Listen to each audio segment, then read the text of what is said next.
Maharashtra government ने ये कानून पास कर दिया है कि जितने भी कॉलेजेस और यूनिवर्सिटीज़ हैं, मेडिकल वगैरह हैं, उनमें अल्पसंख्यक में सबसे ज़्यादा मुसलमान ही हैं। ईसाई और यहूदी और मुसलमानों सब अल्पसंख्यक में आते हैं, लेकिन निशाना हमारे ऊपर है। अल्पसंख्यक लड़कियों को 50% एडमिशन दिया जाए। मैं पूछना चाहता हूँ कि आपको हम मुसलमानों की लड़कियों की इतनी फिक्र क्यों हो रही है? 50% का कोटा छोड़ दो, 10% का कोटा ही हमारे मुसलमान लड़कों के लिए क्यों नहीं रख देते हो? मुसलमान लड़कों के लिए कोई कोटा नहीं। यूनिवर्सिटीज़ में, कॉलेजेस में, नौकरियों में लड़कियां अल्पसंख्यक यानी मुस्लिम लड़कियां 50%। और ऐसा कब हुआ? जब नागपुर में एक मीटिंग हो गई। और नागपुर में मीटिंग किसकी होती है बताने की ज़रूरत नहीं है, समझ गए होंगे आप। जब मीटिंग हो गई और उस मीटिंग में यह तय कर दिया गया कि अब मुसलमान लड़कियों को स्कूलों में ज़्यादा से ज़्यादा एडमिट करो और गैर मुस्लिम लड़कों को ज़्यादा से ज़्यादा छूट दे दो, और वो लड़के इन लड़कियों के साथ दोस्ती करें और दोस्ती प्यार और मोहब्बत में बदल जाए, और प्यार और मोहब्बत में बदलने के बाद ये दोनों लड़का लड़की कोर्ट मैरिज करें और 2 बच्चे 3 बच्चे पैदा करने के बाद इन लड़कियों को छोड़ दिया जाए। आवारा और लड़के जो पैदा हों बच्चे उनको अपने पास रख लिया जाए, और लड़कियों को जो आई हैं उनको धक्के देके भगा दिया जाए। ये प्लानिंग जब हो चुकी उसके बाद यूनिवर्सिटी में 50% कोटा दे दिया जा रहा है। और कुछ ना आकिबत अंदेश आज भी महाराष्ट्र की सरजमीन पर जो मुस्लिम नेता लोग हैं, मुस्लिम लीडर, गवर्नमेंट बहुत अच्छा काम कर रही है हमारी लड़कियों के लिए।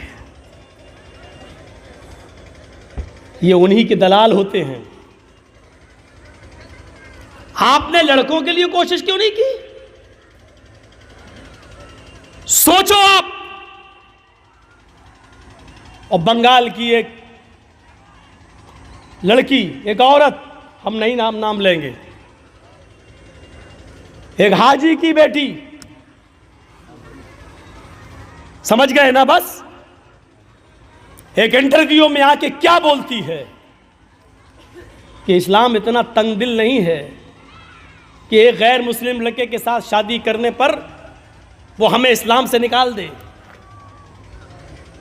और अभी हाल ही में इंटरव्यू क्या आया, उसने अपने पुराना वाला आदमी छोड़ दिया है, अब एक नए लड़के के साथ रंगरलियां मनाई और उसका एक बच्चा भी उससे पैदा हुआ।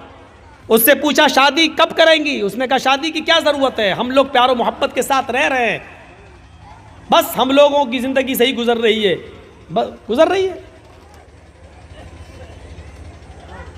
तुम्हारे बयान से मुझे कोई एतराज़ नहीं है, लेकिन तुम ये कहो कि इस्लाम इसको बुरी नज़र से नहीं देखता, हमें इस जुमले पर एतराज़ है। बस तुम नंगा नाच नाचो, नंगी होकर घूमो, मुझे कोई फर्क नहीं पड़ता मेरे ऊपर, लेकिन जब इस्लाम से जोड़ने की कोशिश करोगी, अपने इस घिनौने किरदार को, इस कैरेक्टर को जब इस्लाम से जोड़ोगी, तो हम मुदाफ़ियत के लिए अपनी आवाज़ उठाएंगे।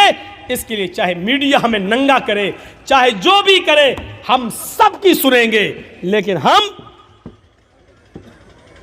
इस्लाम की आवाज़ को बुलंद करेंगे और बताएंगे कि गलत क्या है। या अय्युहल्लज़ीना आमनू तक़ुल्लाह हक़्क़ तुक़ातिह, बात यहाँ से निकलती है। और अल्लाह के हज़रत उमर फ़ारूक की आंखों में आंसू आ जाते हैं कि एक चरवाहे के अंदर भी अल्लाह का ये डर है, अल्लाह का ये खौफ है। दूसरे दिन आते हैं और उसके मालिक को हुक्म देते हैं कि अपने ग़ुलाम को लेकर दरबार में आओ। ग़ुलाम का मालिक अपने ग़ुलाम को लेकर दूसरे दिन उमर फ़ारूक के दरबार में जाता है।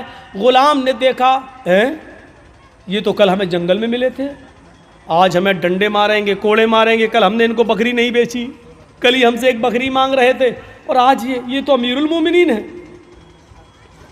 ये तो अमीरुल मोमिनीन है। हज़रत उमर फ़ारूक ने मालिक से कहा कि तुम्हारा ग़ुलाम मैं ख़रीदना चाहता हूँ, बताओ कितने में बेचोगे? उसने कहा अमीरुल मोमिनीन मेरा ग़ुलाम बड़ा नेक है, अल्लाह वाला, मैं इसको नहीं बेच सकता। हज़रत उमर फ़ारूक ने कहा देखो इसको मुझे ज़रूरत है, मैं तुम्हें इसकी डबल कीमत दूंगा, जो लोग इसकी कीमत दे रहे हों उससे डबल कीमत मैं तुम्हें दे दूंगा, लेकिन मुझे इस ग़ुलाम की ज़रूरत है। मालिक को लालच आ गया कि जब डबल कीमत मिल रही है तो इसको दे दो, हम इतने में तो 2 ग़ुलाम ख़रीद लेंगे। डबल कीमत लेकर हज़रत उमर फ़ारूक ने उस ग़ुलाम को ख़रीद लिया। अब उस ग़ुलाम का डर और बढ़ गया कि अब तो मैं उमर फ़ारूक का ग़ुलाम हो गया, अब ये मुझे कल की सज़ा न दें, कहीं मारे नहीं। हज़रत उमर फ़ारूक उनको अपने घर पे लाते हैं। ग़ुलाम बराबर डरता जा रहा है, ये वही चरवाहा है जो कल बकरी चरा रहा था, अब इसके दिल में डर पैदा होता चला जा रहा है। हज़रत उमर उसको खजूर खिलाते हैं, पानी पिलाते हैं और कहते हैं कि मैंने तुम्हें तुम्हारे मालिक से ख़रीद लिया है और अब मैं तुम्हें आज़ाद कर रहा हूँ, जाओ, तुम मेरे ग़ुलाम नहीं हो, मैंने तुम्हें आज़ाद कर दिया है। जानते हो मैंने तुम्हें क्यों आज़ाद किया है? तुम उस आदमी के ग़ुलाम थे, ग़ुलामी की ज़िंदगी गुजारते तो तुम अल्लाह की इबादत नहीं कर सकते थे, तुम्हें फ़र्ज़ नमाज पढ़ने का मौका मिलता, फिर ग़ुलाम की तुम बात मानते इसलिए तुम्हें इबादत करने का मौका नहीं मिलता। अब तुम्हें इबादत का मौका ही मौका है। कल तुमने ये कहा था कि अल्लाह रब्बुल आलमीन को क़यामत के दिन में क्या जवाब दूंगा, इस जुमले की वजह से आज तुम्हें आज़ादी मिल गई है, इस कलमे ने तुम्हें आज़ादी दी है। अगर इसी तरीके से अल्लाह से डरते रहे तो इंशाअल्लाह क़यामत के दिन अल्लाह ताला तुम्हें जहन्नम से भी आज़ादी दिला देगा। अगर इसी तरीके की तुम्हारी ज़िंदगी गुजरती रही तो तक़वे वालों को इनाम मिल जाता था, जो अल्लाह से डरते थे उसको अमीरुल मोमिनीन इनाम देते थे। मेरे भाइयों, आज हमने किसी अल्लाह से डरने वाले को इनाम दिया? किसी नेक और मुत्तकी आदमी को देखा तो कभी हिम्मत पड़ी कि हम उसको कुछ मदद कर दें? कभी हमारी हिम्मत नहीं पड़ती कि हम इसकी कुछ मदद करें। क्यों? मदद करने की हिम्मत नहीं पड़ती। हजरत उमर फारूक, जिनको अल्लाह के नबी ने इसी दुनिया में जन्नत की बशारत दी थी, उमर तुम जन्नती, लेकिन वो भी कहते हैं कि आसमान से अगर कोई फरिश्ता पुकार कर ये कहे कि इस दुनिया के सारे लोग जन्नत में जाएंगे, कोई फरिश्ता पुकार के कहे कि सब जन्नती, पूरी दुनिया जन्नती, सिर्फ एक इंसान जहन्नम में जाएगा, एक आदमी जहन्नम में जाएगा। हज़रत उमर कहते हैं अगर फरिश्ता ये कहते कि सब जन्नती एक जहन्नमी, तो मैं ये समझूंगा कि जहन्नम में जाने वाला वो एक जहन्नमी कहीं मैं तो नहीं। ये उमर फारूक का हाल है। फिर हम और आप कैसे सो जाते हैं अपने बिस्तर पर ये सोच कर कि हम तो जन्नत में जाएंगे, हम जन्नती हैं। हमने कैसे ये तसव्वुर कर लिया कि हम मरेंगे तो हम जन्नत के अंदर जाएंगे? ये तसव्वुर हमारे दिलो दिमाग में आ कैसे गया? और जब ये यकीन नहीं है कि हम जन्नत में जाएंगे या जहन्नम में, फिर हमें हंसी कैसे आ जाती है, हमारे चेहरे पे मुस्कुराहट कैसे आ जाती है, हम एक दूसरे से हंस और मजाक, हंसी का खेल कैसे खेल लेते हैं और मजाक कैसे कर लेते हैं। अल्लाह के नबी जब जहन्नम का दौरा करके आए, मेराज से वापस आए, जन्नत और जहन्नम देखकर आए, इस दुनिया में आए तो फरमाते हैं लौ तअलमूना मा अअलम लज़हिदतुम कलीलन व लबकैतुम कसीरा। लोगों, मैंने जहन्नम के जो अज़ाब का मंजर देखा है, अगर मैं तुम्हें बता दूं, अगर तुम जान जाओ जहन्नम में क्या क्या अजाब है, जो मैं देख कर आया हूं, जो मैं जानता हूं जहन्नम के बारे में, अगर वो तुम्हें मालूम हो जाए, लज़हिकतुम कलीलन व लबकैतुम कसीरा, तो जिंदगी भर तुम रोते रोते गुजार दोगे, हंसना छोड़ दोगे, हंसना भूल जाओगे और रोते रोते तुम्हारी जिंदगी गुजर जाएगी, हंसोगे कम और रोगे ज्यादा। ये सूरत हाल है हमारी। हमें नींद कैसे आ रही है, कैसे हम आराम से अपने बिस्तर पे सो जाते हैं और कैसे हमारी हिम्मत हो जाती है एक दूसरे के ऊपर जुल्म करने की। इमाम कायनात फरमाते हैं अल्लाह के नबी ने कि तुम अपनी जिंदगी में एक जमाना ऐसा भी देखोगे कयामत से पहले, और ईमानदारी से बताना यह है कि नहीं, युस्बिहुर रजुलु मुमिनन वयुमसी काफिरन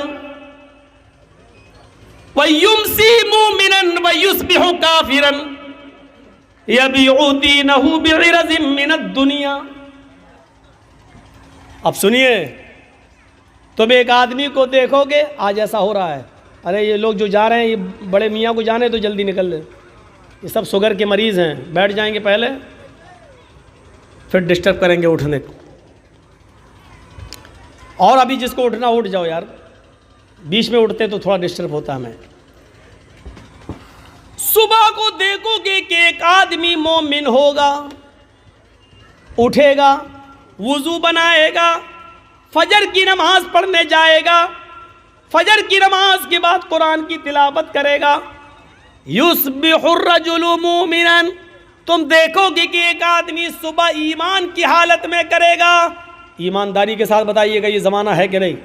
आदमी सुबह सवेरे हालत ईमान में उठेगा, सुबह फजर में वुजू बनाएगा, नमाज पढ़ेगा, कुरान की तिलावत करेगा।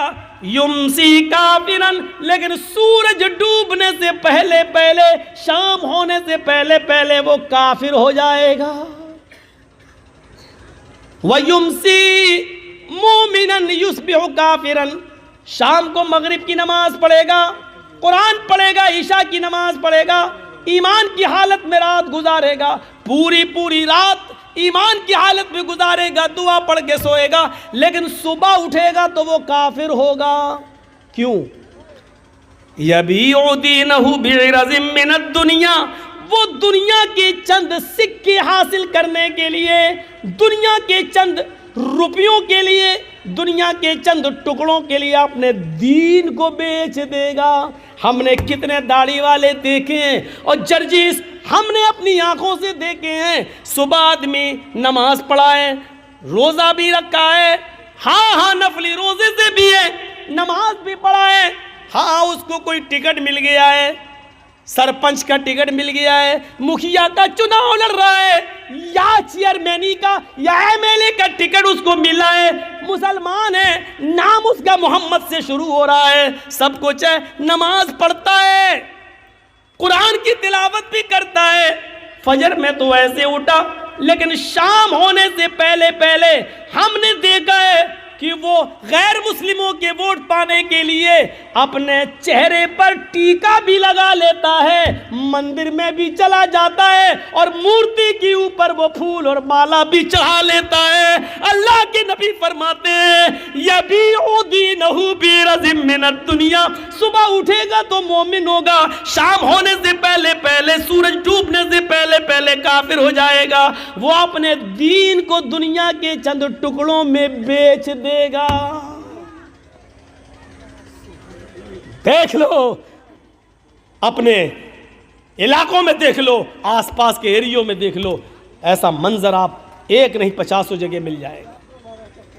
और लोग क्या, अरे साहब हिंदुस्तान में रहना तो क्या, हम क्या हिंदू नेता लोग क्या रमजान के महीने में टोपी नहीं लगाते हैं? तो आप क्या चाहते हैं कि वो कर रहे हैं तो हम भी वही करें? हमारा मुल्क, हमारा देश और हमारे मुल्क का कानून अपने मज़हब पर अमल करने की हमें पूरी इजाज़त देता है। हाँ, दूसरों के मज़हब से हमें नफरत नहीं होनी चाहिए, लेकिन आप इस हद तक गिर जाए कि हालत